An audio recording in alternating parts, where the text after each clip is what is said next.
Le message est arrivé alors que je vérifiais les derniers détails de la réservation de l'hôtel à Zurich. Glenn, nous avons décidé que Marcus ira à ta place. Il profitera mieux du voyage. J'ai arrêté de taper et j'ai relu le message. Ma mère l'avait envoyé dans le groupe familial à 14h43 un mardi après-midi, comme si elle annulait un déjeuner informel. Marcus. Le petit ami de ma sœur Cathy depuis seulement 8 mois. Le même type qui m'avait emprunté $100 pour une urgence et qui avait ensuite posté des photos de lui en train de dîner dans un restaurant à $200 par personne le soir même. Je m'appelle Glenn, j'ai 32 ans, et je viens de découvrir que ma propre famille m'a exclu d'un voyage de $50 000 que j'avais moi-même organisé et entièrement financé. J'ai posé mon téléphone sur la table et me suis adossé à ma chaise de bureau. Par la fenêtre, je pouvais voir le chantier où je supervisais l'installation d'un nouveau système électrique pour un complexe commercial. 3 ans à bâtir mon entreprise d'ingénierie électrique à partir de rien, à travailler 70 heures par semaine, à économiser chaque centime. Tout pour ce moment. Un voyage de rêve en Suisse avec mes parents et ma sœur. Première classe sur Swissair, hôtel 5 étoiles à Saint-Moritz, excursion en hélicoptère dans les Alpes, dîner dans des restaurants étoilés Michelin. Le cadeau de retraite idéal pour mon père, qui a passé 30 ans à installer des systèmes de chauffage dans les caves glaciales de Chicago. J'ai ouvert l'application de la compagnie aérienne. C'était là, 4 billets en première classe, $25 000 rien que pour les vols. 10 jours d'hôtel, $15 000 supplémentaires. Excursion privée, restaurant, assurance voyage. Chaque centime sortait de mon compte bancaire. J'ai repris mon téléphone et relu le message. Pas d'excuses. Pas d'explication. Juste une décision prise sans moi, concernant un voyage payé par moi, dont je suis la seule exclue. J'ai pris une grande inspiration et ouvert un nouveau fichier sur mon ordinateur. En haut, j'ai tapé « Récupération en Suisse ». En dessous, j'ai commencé à lister chaque réservation, chaque paiement, chaque détail que j'avais méticuleusement organisé au cours des 3 derniers mois. À côté de chaque élément, j'ai écrit un mot « à moi ». J'ai ensuite ouvert un deuxième onglet et tapé « Historique familial ». J'ai commencé à noter tout ce que j'avais prêté ces dernières années. L'appartement que j'avais acheté en 2019 et où j'avais laissé mes parents vivre en ne payant que les charges. Les prêts d'urgence qui n'avaient jamais été remboursés. Les factures de carte de crédit que j'avais payées juste cette fois. Ils avaient toujours des excuses parfaites. Une facture médicale inattendue. La voiture qui est tombée en panne. La promesse qu'ils me rembourseraient dès que leur situation s'améliorerait. Marcus est apparu dans notre vie comme un vendeur de rêves bon marché. Il portait des costumes qui semblaient chers mais qui avaient été achetés dans des magasins d'usine, conduisait une voiture de location qu'il prétendait être la sienne et parlait des « opportunités d'investissement » qui nécessitaient toujours l'argent des autres pour fonctionner. Cathy est tombée amoureuse de la version de lui qui n'existait que sur les réseaux sociaux.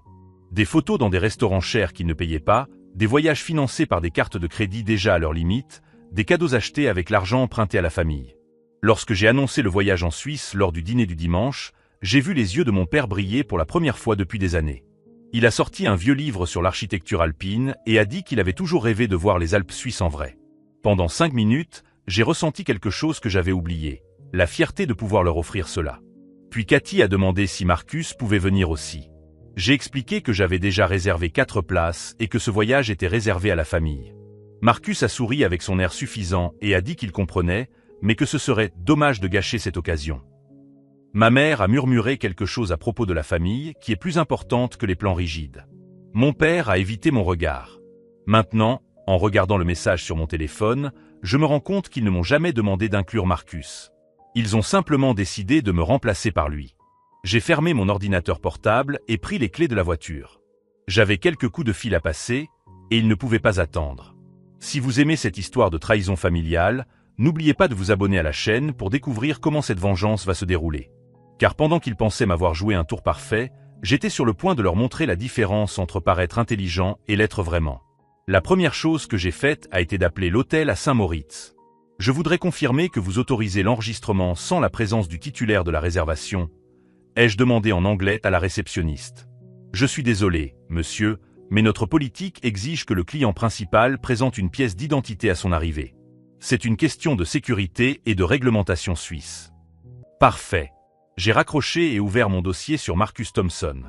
Oui, j'avais un dossier. 3 pages de notes accumulées pendant 8 mois à observer ce parasite s'infiltrer dans ma famille. Marcus est entré dans nos vies à Noël dernier, présenté par Cathy comme son partenaire commercial dans un projet de conseil en développement durable. Il portait un costume Hugo Boss contrefait, je le savais parce que j'avais l'original, et conduisait une BMW de location qu'il avait stratégiquement garée devant la maison de mes parents. Pendant le dîner, il a monopolisé la conversation en parlant de ses relations à Chicago, citant des noms de cadres que n'importe qui pouvait trouver sur LinkedIn. Lorsque mon père lui a demandé en quoi consistait son travail actuel, Marcus a souri et a répondu qu'il était entre deux projets, se concentrant sur des opportunités à fort impact. Traduction, au chômage. Mais ce qui m'a le plus dérangé, ce n'était pas son arrogance bon marché ou ses mensonges évidents. C'était la façon dont il avait étudié notre maison pendant le dîner.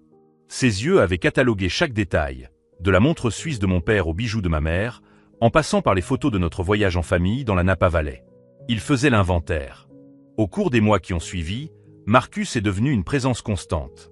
Il se présentait toujours à l'heure du dîner, toujours avec une nouvelle histoire sur des réunions importantes qui ne se concrétisaient jamais en contrat.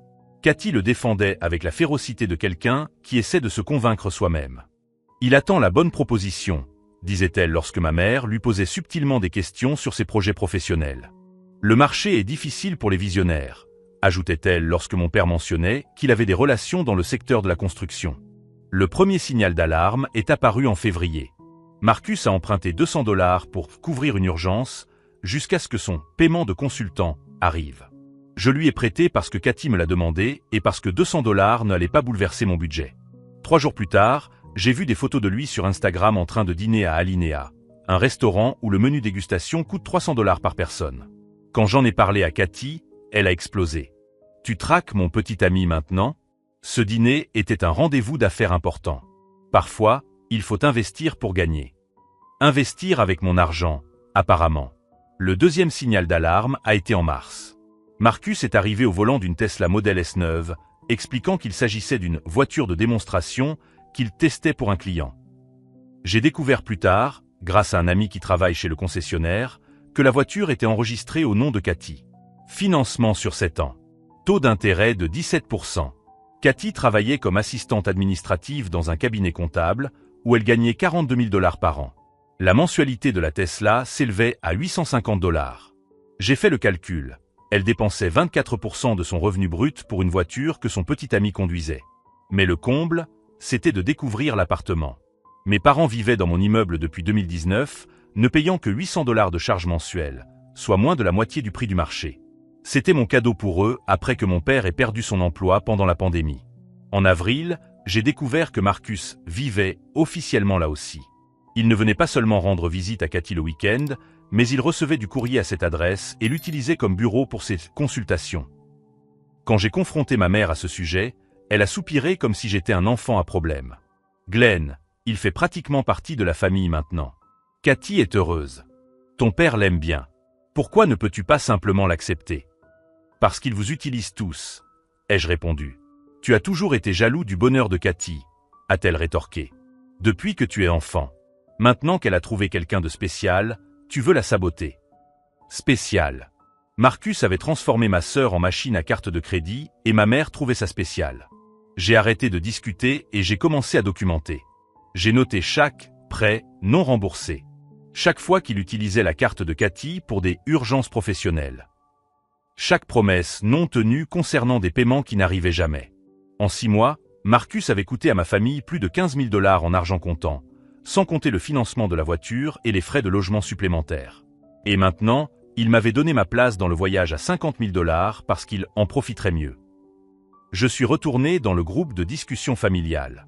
En plus du message original de ma mère, il y en avait 3 autres.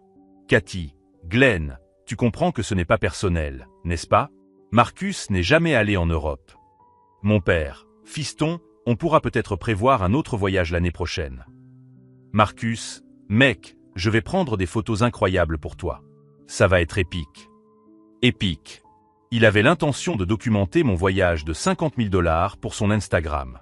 J'ai pris une grande inspiration et j'ai ouvert mon ordinateur portable. Il était temps de montrer à Marcus Thompson ce que signifiait vraiment être stratégique. J'ai commencé par annuler la réservation au restaurant 3 étoiles Michelin à Zurich. Ensuite, l'excursion privée en hélicoptère dans les Alpes. Puis, le trajet en train jusqu'au Matterhorn. Chaque annulation coûtait des frais, mais je m'en fichais. Chaque centime était un investissement dans la leçon la plus chère que Marcus n'ait jamais reçue. Pendant que je tapais, j'imaginais sa tête lorsqu'il arriverait à l'hôtel et découvrirait qu'il n'y avait pas de réservation. Lorsqu'il essaierait de dîner au restaurant et qu'on lui dirait qu'il n'y avait pas de table. Lorsqu'il réaliserait que le voyage de ses rêves s'était transformé en cauchemar logistique. Mais ce n'était que le début. Marcus avait gravement sous-estimé l'homme qu'il essayait de tromper. Et il était sur le point de découvrir que certaines leçons coûtent exactement 50 000 $. Le lendemain matin, Marcus a appelé. « Salut mec, à propos du voyage. Je voulais juste te remercier d'avoir été si compréhensif. Je vais poster du contenu incroyable pour que tu puisses le voir. » Sa voix trahissait cette confiance agaçante de celui qui croit avoir complètement gagné. « Bien sûr, Marcus. Je suis sûr que ce sera inoubliable. » Exactement. Cathy est super excitée aussi. On n'est jamais sortis du pays ensemble. Ce sera notre lune de miel anticipée, tu vois? Lune de miel. Avec mon argent. Avec le cadeau que j'avais prévu pour mon père. Je raccrochai et appelai immédiatement ma banque. Je voudrais signaler une utilisation frauduleuse de ma carte de crédit, dis-je à la personne qui répondit. Il y a eu des tentatives d'utilisation non autorisées. Bien sûr, monsieur. Nous allons bloquer votre carte et vous en envoyer une nouvelle dans les 48 heures. Parfait. La carte qui payait tout le voyage venait de devenir inutile. Mais il y avait quelque chose que je devais vérifier d'abord. J'ai pris ma clé de secours et j'ai conduit jusqu'à mon appartement. Ils n'étaient pas chez eux. J'ai trouvé ce que je cherchais sur la table de la cuisine. Une enveloppe ouverte de Swissair, adressée à Marcus Thompson, à mon adresse. Il avait essayé de changer le billet à son nom. Mes doigts tremblaient tandis que je lisais les documents. Marcus avait appelé la compagnie aérienne en se faisant passer pour moi pour essayer de transférer la réservation. Lorsque cela a échoué en raison des politiques internationales, il a demandé un deuxième billet en utilisant ma carte de crédit. Le montant, 16 400 $. Non seulement il m'avait volé ma place, mais il avait aussi essayé de me faire payer son propre billet. Mais il y avait plus. Une pile de relevés bancaires de Cathy était éparpillée sur la table. J'ai pris des photos avec mon téléphone avant d'examiner les détails. La situation était pire que je ne l'avais imaginé. La Tesla n'était pas le seul financement. Marcus avait convaincu Cathy de contracter un prêt personnel de 25 000 $ pour investir dans sa start-up de conseil. De l'argent qui avait disparu en frais d'exploitation et dépenses de réseautage. Il y avait aussi un relevé de carte de crédit avec des achats qui m'ont fait suffoquer, du matériel photographique coûteux, des vêtements de créateurs, des dîners dans des restaurants haut de gamme. Tout était sur la carte de ma sœur. Le solde débiteur, 42 000 $. Cathy était ruinée financièrement et Marcus l'utilisait comme banque personnelle. J'ai tout photographié et je suis parti avant qu'il ne revienne. Cet après-midi-là, j'ai reçu un appel de ma mère. « Glenn, je dois te parler de quelque chose. » Sa voix était étrange, presque nerveuse. « Qu'y a-t-il ? » « Eh bien, Marcus a mentionné que vous aviez discuté de la prise en charge d'une partie des frais du voyage. Peux-tu vérifier cela auprès de la banque ? Il remet en question certaines dépenses. Mon souffle s'est arrêté. Quelles dépenses ? Le billet supplémentaire qu'il a acheté. Et quelques réservations supplémentaires. Marcus a dit que vous aviez un accord. Un accord. Marcus avait inventé une histoire pour justifier le vol de ma carte de crédit.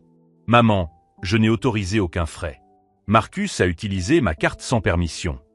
Silence. Puis, Glenn, tu es sûr ? Marcus a dit que vous en aviez parlé. Maman, il ment. J'ai annulé ma carte ce matin précisément pour cette raison. Encore du silence. Quand elle a repris la parole, sa voix était sur la défensive. Écoute, ne nous disputons pas pour de l'argent. Marcus s'est probablement trompé. Tu peux régler ça avec la banque, n'est-ce pas ? Régler quoi ? Le fait qu'il ait commis une fraude ? Ne dramatise pas, Glenn. Ce n'est qu'un malentendu. Marcus n'aurait pas fait ça intentionnellement. J'ai raccroché et je me suis assis dans le silence de mon bureau. Ma propre mère défendait l'homme qui avait volé ma carte de crédit. La famille que j'avais soutenue pendant des années choisissait un étranger manipulateur plutôt que moi. C'est à ce moment-là que quelque chose s'est cristallisé dans mon esprit. Il ne s'agissait plus du voyage. Il ne s'agissait plus d'argent. Il s'agissait d'années de manque de respect, de manipulation et d'exploitation que j'avais tolérées au nom de l'amour familial. Marcus avait franchi la ligne rouge. Et ma famille avait choisi son camp. J'ai ouvert mon ordinateur portable et créé un nouveau fichier, Opération Conséquences. J'ai commencé à tout noter. Chaque prêt non remboursé. Chaque mensonge. Chaque cas de manipulation.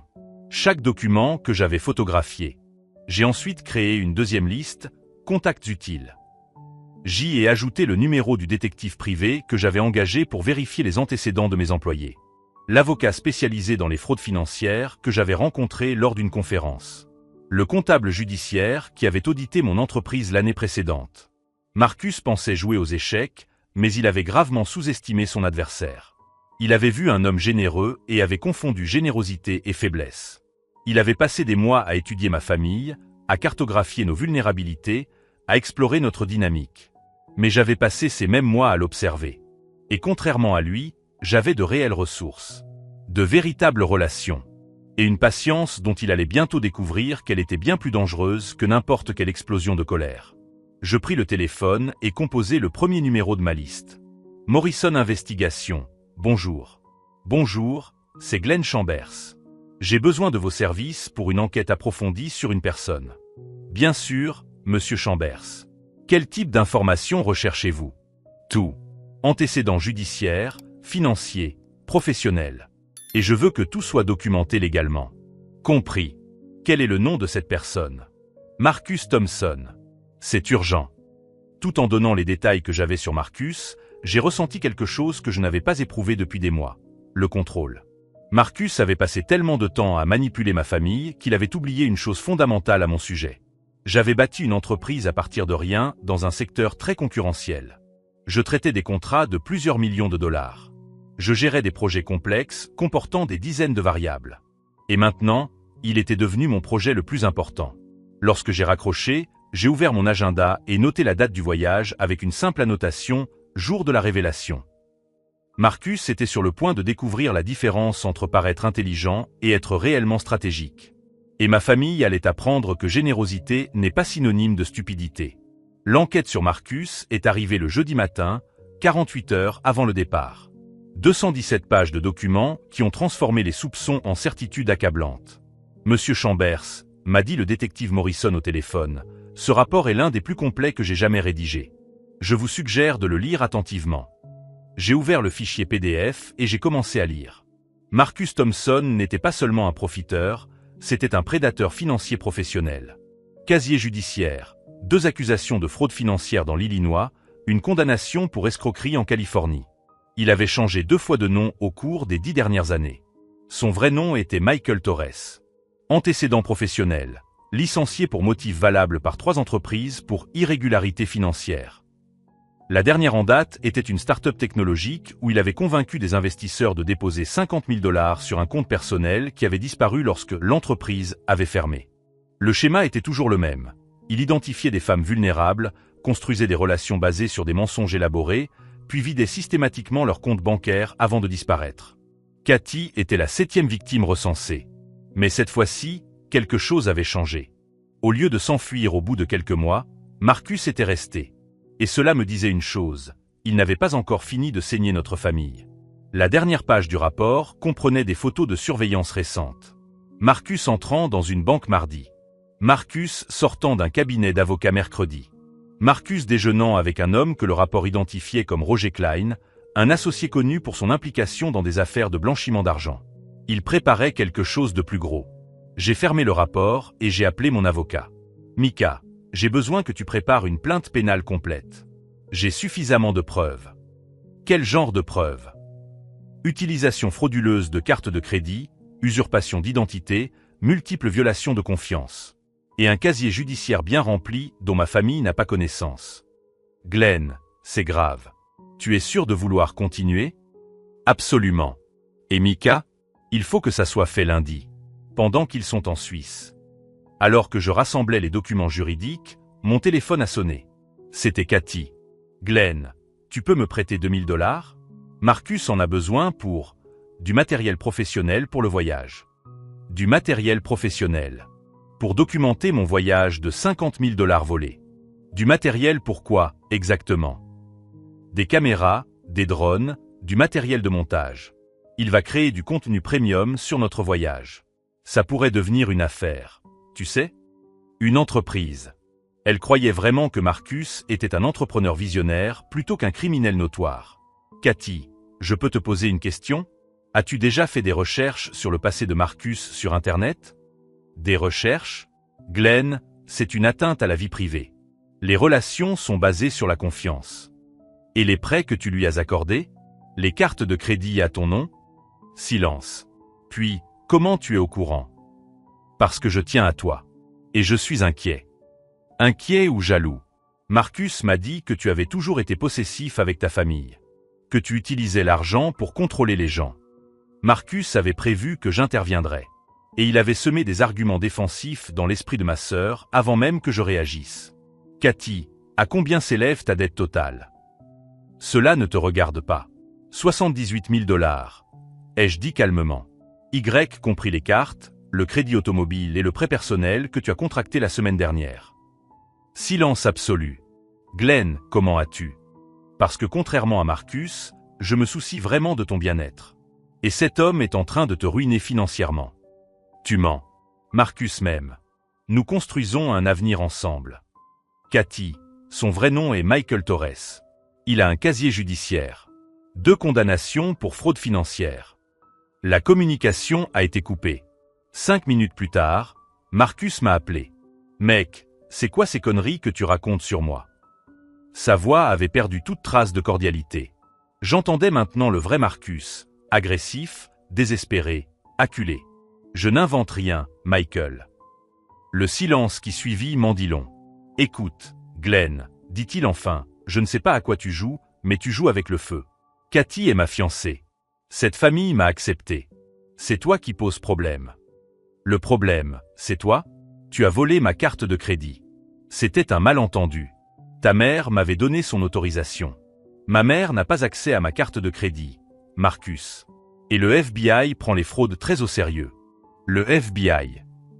Sa voix monta d'un octave. Tu exagères. On peut régler ça entre nous. Vraiment. Tu peux tout avouer à Cathy et à mes parents. Tu peux rendre chaque centime que tu as volé. Et tu peux sortir de nos vies de ton plein gré. Ou sinon. Ou lundi matin, pendant que vous découvrirez que vous n'avez nulle part où aller à Zurich, la police frappera à la porte de l'appartement que tu occupes illégalement. Marcus raccrocha. 15 minutes plus tard, ma mère m'appela. Glenn, Marcus m'a tout raconté. Tu as engagé un détective privé? Tu traques le petit ami de ta sœur? Maman, tu as lu le rapport. Je ne vais pas lire des mensonges inventés de toutes pièces. Glenn, tu as dépassé les bornes. Tu essaies de détruire le bonheur de Cathy par pure jalousie. Jalouse d'un criminel condamné. Un criminel? Glenn, arrête ça. Marcus t'a expliqué qu'il s'agissait seulement de malentendus juridiques. Les jeunes entrepreneurs sont confrontés à des défis réglementaires tout le temps. Des défis réglementaires. Elle avait transformé des condamnations pour fraude en défis réglementaires. Maman, tu ne trouves pas étrange qu'il n'ait pas de travail fixe, mais qu'il ait toujours de l'argent pour aller dans des restaurants chers? C'est un entrepreneur, Glenn. C'est différent d'avoir un emploi traditionnel. Avec l'argent de qui? Avec des investissements. Il attend des retours importants. Des investissements. Marcus avait convaincu ma mère que voler l'argent de sa famille était de l'entrepreneuriat. Ce soir-là, alors que je finissais de classer les documents juridiques, j'ai reçu un message dans le groupe familial. C'était une photo de Marcus à l'aéroport, tenant ses billets, souriant largement. La légende disait « En route pour l'aventure de mes rêves ». Merci Glenn d'être si généreux. Il l'avait posté dans le groupe où je pouvais la voir. Il me provoquait délibérément, exhibant sa victoire. J'ai répondu avec une photo de mon bureau, des piles de documents juridiques, le rapport d'enquête et un dossier intitulé « Preuves criminelles ». Bon voyage, Marcus. Ce sera inoubliable. Si vous suivez cette histoire de manipulation familiale, abonnez-vous à la chaîne pour découvrir comment cette vengeance méticuleusement planifiée va se dérouler. Car tandis que Marcus pensait avoir gagné la partie, il ne se rendait pas compte qu'il venait de marcher droit dans un piège que j'avais mis des mois à construire.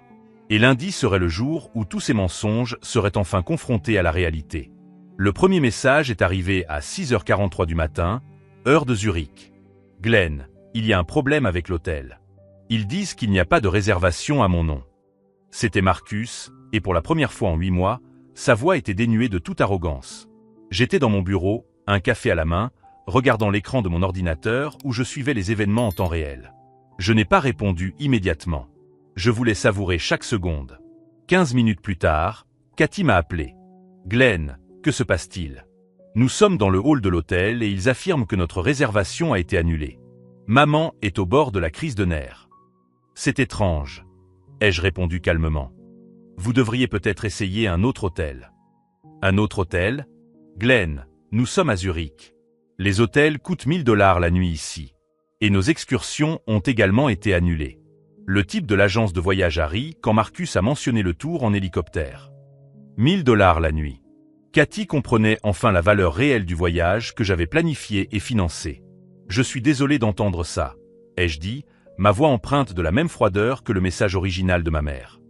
Marcus pourrait peut-être utiliser ses relations professionnelles pour régler ça. Silence. Puis, Glenn, c'est toi, n'est-ce pas? Moi, quoi? Tu as tout annulé. Tu as saboté notre voyage. Cathy, pourquoi aurais-je fait ça? Vous avez décidé que Marcus en profiterait mieux que moi. Je respecte simplement la décision de la famille. Elle raccrocha. 2 heures plus tard, mon téléphone n'arrêtait pas de sonner. Des messages audio hystériques de ma mère, des textos furieux de Marcus, des supplications désespérées de Cathy. Mais il y avait un appel que j'attendais tout particulièrement. À 9h37, mon téléphone a sonné avec un numéro international que j'ai immédiatement reconnu. C'était Marcus, qui appelait depuis l'hôtel. Glenn, parlons comme des adultes. Je sais que tu es en colère, mais cela affecte des personnes innocentes. Ta mère est en larmes. Cathy n'a pas arrêté de pleurer depuis notre arrivée. Des personnes innocentes. Ma voix était parfaitement maîtrisée. Comme Cathy, qui a financé ta vie de luxe et qui doit maintenant 80 000 $. Comme mes parents, que tu as convaincu de m'exclure de mon propre voyage. Écoute, je me suis peut-être laissé emporter par l'opportunité. Mais on peut régler ça. Tu annules cette vengeance puérile et je te promets de régler mes comptes avec tout le monde. Régler tes comptes. J'ai éclaté de rire. Marcus, tu veux dire Michael Torres? L'ancien détenu numéro 42317 du système pénitentiaire de l'Illinois? Le silence qui suivit fut absolu. C'est bien ça, ai-je poursuivi. Je sais qui tu es vraiment. Je sais pour Jennifer Morrison à San Diego, à qui tu as laissé une dette de 50 000 $. Je sais pour Amanda Chen à Portland, qui a perdu sa maison parce qu'elle vous a fait confiance. Je sais pour le trafic de drogue avec Roger Klein. Je ne sais pas de quoi vous parlez, a-t-il murmuré, mais sa voix tremblait. Si, vous le savez. Et vous savez pourquoi? Parce que pendant que vous vous croyiez le plus malin de la bande, je documentais chacun de vos mouvements. Chaque mensonge. Chaque crime. Glenn, vous ne comprenez pas la situation. Je la comprends parfaitement. Vous êtes un prédateur financier qui identifie les familles vulnérables et les exploite systématiquement.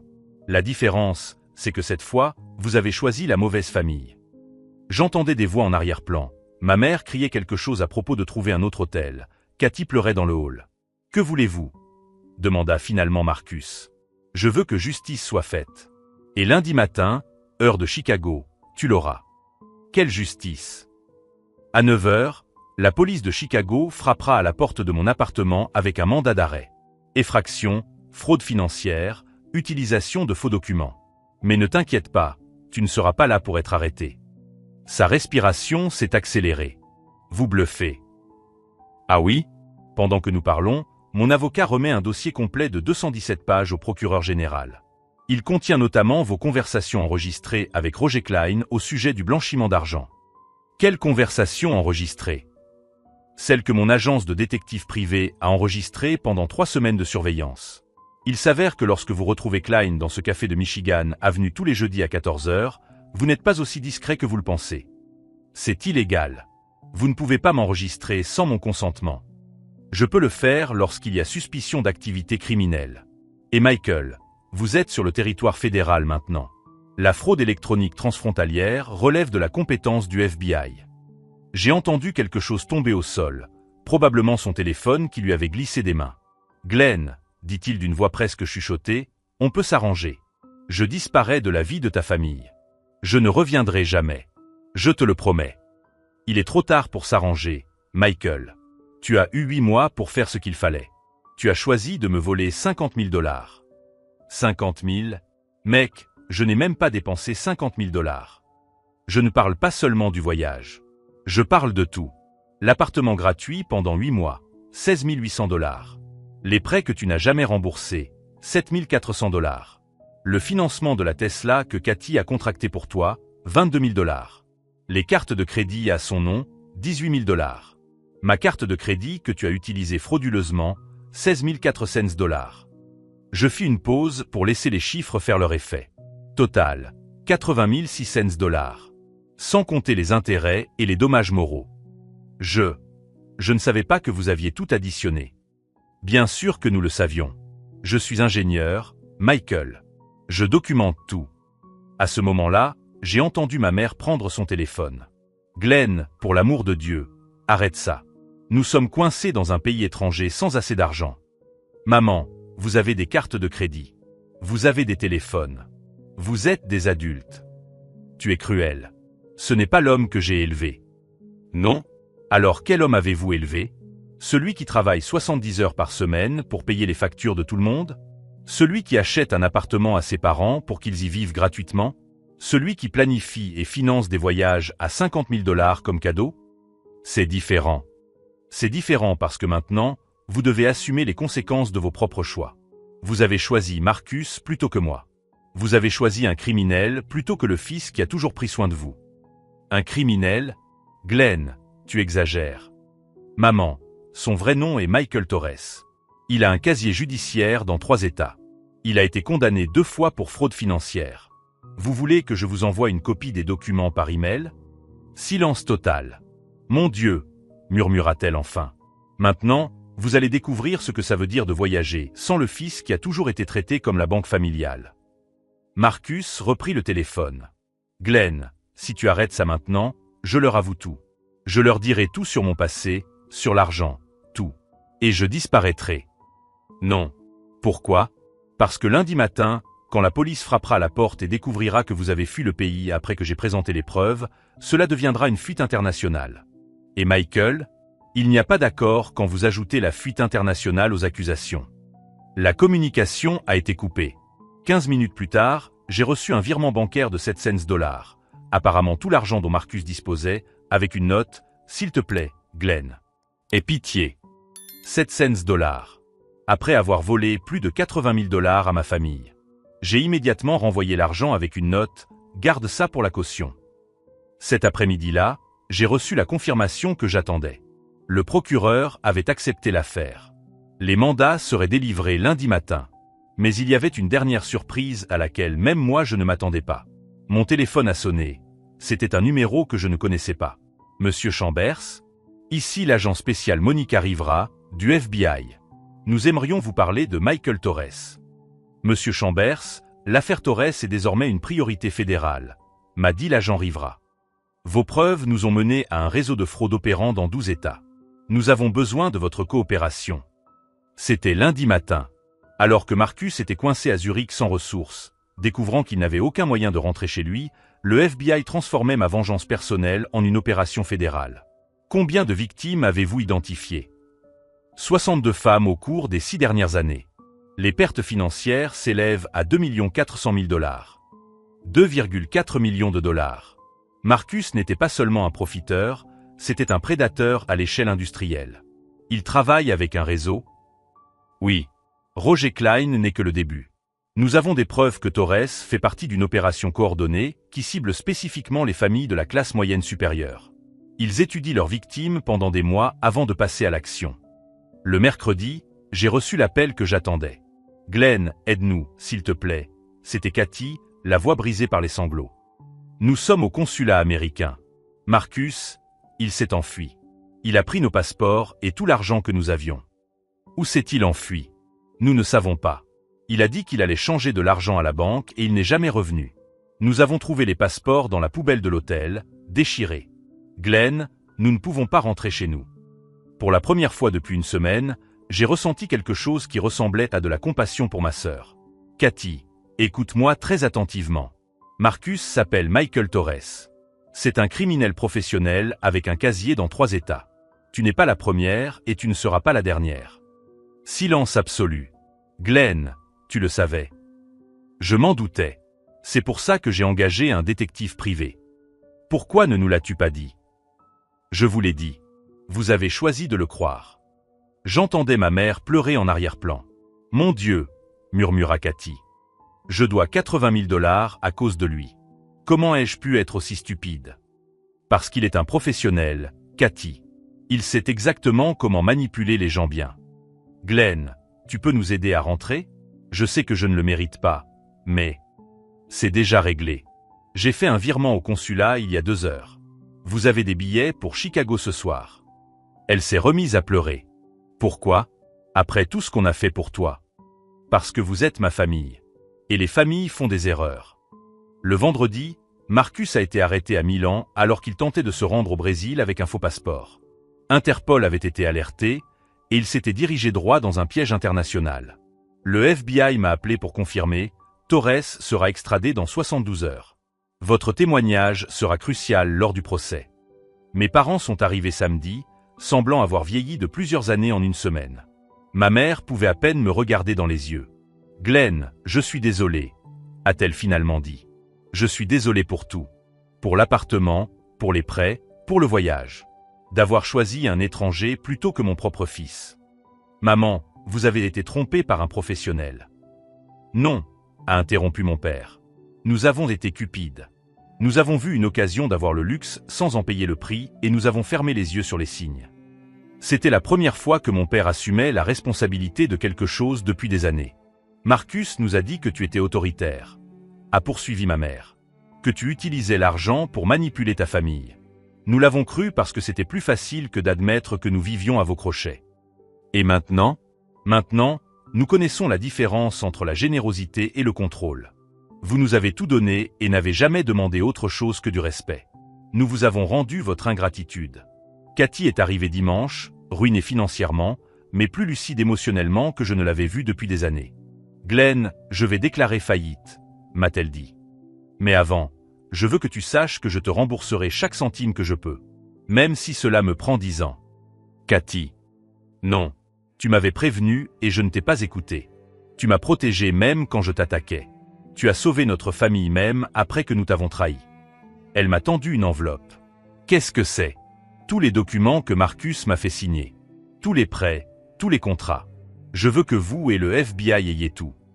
3 mois plus tard, au tribunal fédéral de Chicago, j'ai vu Michael Torres être condamné à 16 ans de prison pour fraude électronique, blanchiment d'argent et association de malfaiteurs. 62 victimes ont témoigné. Certaines ont perdu leur maison. D'autres, leur retraite. Une femme a perdu la garde de ses enfants parce que Marcus avait vidé son compte et qu'elle ne pouvait plus payer la pension alimentaire. Quand ce fut mon tour de parler, je l'ai regardé pour la première fois depuis la Suisse. Votre honneur, Michael Torres n'a pas seulement volé l'argent de ma famille. Il a volé notre confiance mutuelle. Notre capacité à croire en l'autre.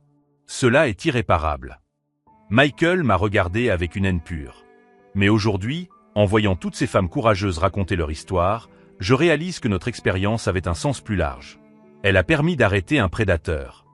Après le verdict, l'agent Rivera m'a abordé. « Monsieur Chambers, nous aimerions vous offrir un poste de consultant au FBI. Votre profil analytique et votre souci du détail seraient précieux dans les affaires de fraude financière. » J'ai poliment décliné l'offre. J'avais déjà trouvé ma nouvelle raison d'être. 1 an plus tard, j'ai créé la Fondation Chambers pour la prévention de la fraude financière. Nous offrons des services de consultation gratuits aux familles qui soupçonnent être victimes de manipulation financière. Cathy travaille avec moi maintenant. Elle comprend les tactiques des prédateurs comme peu de gens. Son expérience est devenue l'outil le plus puissant pour aider d'autres victimes. Mes parents ont payé l'appartement en espèces avec la retraite de mon père. Ils ont insisté. Ils disent que dormir dans sa propre maison, c'est dormir dans la dignité. La semaine dernière, j'ai reçu une lettre de prison. Michael Torres, tentant une nouvelle manipulation, offrait des informations précieuses en échange d'une recommandation pour une libération conditionnelle. Je l'ai déchirée sans la lire entièrement. Hier, j'ai trouvé Cathy en train de classer les dossiers d'une nouvelle affaire. Une femme de 52 ans manipulée par un conseiller financier qui semblait trop beau pour être vrai. Ce type me dit quelque chose, m'a dit Cathy en me montrant une photo. Je suis sûr d'avoir déjà vu cette tactique. J'ai souri. Cathy a développé un instinct infaillible pour repérer les prédateurs. Quel est le plan? Tout documenter, alerter les autorités et protéger la famille avant qu'il ne soit trop tard. Avant qu'il ne soit trop tard. La phrase qui résumait notre nouvelle mission. La plus grande victoire n'a pas été de voir Marcus en prison. C'était de réaliser que notre famille en était sortie plus forte, plus unie et plus consciente. Nous avons transformé notre pire expérience en carburant pour aider des dizaines d'autres familles.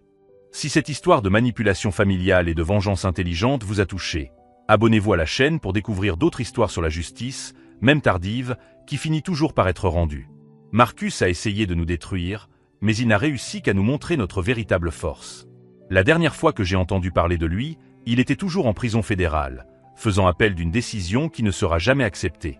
Et moi, je suis ici, sauvant la prochaine famille qu'il ne pourra jamais nuire.